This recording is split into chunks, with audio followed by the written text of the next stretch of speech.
Salut, bienvenue sur X. Aujourd'hui, on se retrouve pour parler cailloux. Ouais, je sais, dit comme ça, c'est pas très fun. Et si je vous disais plutôt pierre d'infinité? Là, tu commences à me parler.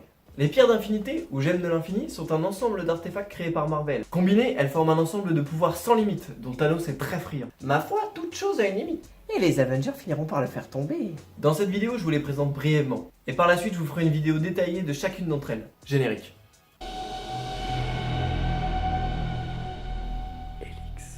Inutile de vous préciser que la dernière bande-annonce d'Avengers Infinity War est sortie. Pas moins de 67 super-héros confirmés au casting pour vaincre Thanos. Si vous avez vu ne serait-ce que quelques films liés à l'univers cinématographique Marvel, vous avez pu vous rendre compte que certaines pierres forment un tout lié à Thanos. Mais quelles sont ces fameuses pierres et quels sont leurs pouvoirs? Je vous propose de regarder un extrait des Gardiens de la Galaxie qui nous en apprend un peu plus sur elles. For creation itself, there were 6 singularities.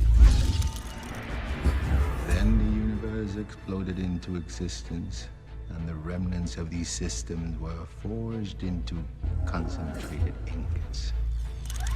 Infinity Stone. Il y a donc 6 pierres.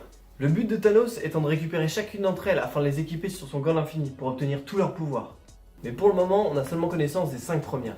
Le premier artefact ressemble à un cube bleu. C'est le fameux Tesseract que vous avez pu voir dans Captain America First Avenger.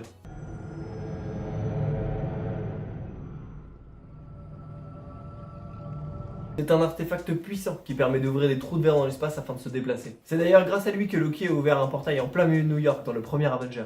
Cette pierre fournit donc le pouvoir de téléportation. La deuxième pierre, c'est la pierre de réalité. Elle se trouve dans les terres de Svartalfheim que vous avez pu voir dans Thor The Dark World.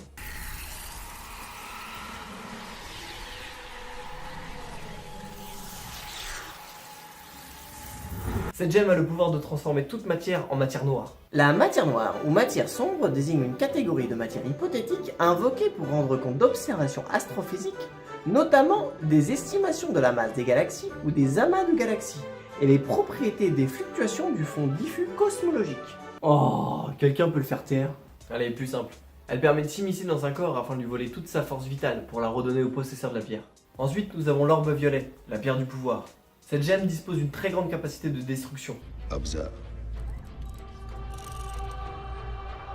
These carriers can use the stone to mow down entire civilizations like wheat in a field. La quatrième pierre s'appelle la gemme de l'esprit, et elle se trouve sur le front de vision. Il s'est éveillé grâce à elle d'ailleurs dans The Avenger 2. La gemme de l'esprit, vous l'aurez deviné, a le pouvoir de contrôler l'esprit des gens, de tirer des projectiles d'énergie, d'effectuer une projection astrale de son utilisateur, et ce, à très grande distance, voire même dans d'autres mondes. Il traverse aussi les murs en vision. Ouais, rien que ça. Ne sachant pas avec exactitude où se trouve la pierre de l'âme, on passe directement à la dernière. Enfin, avant-dernière si vous avez suivi. C'est l'œil d'Agamotto, que porte le Docteur Strange autour du cou. Cette pierre a la capacité de manipuler le temps.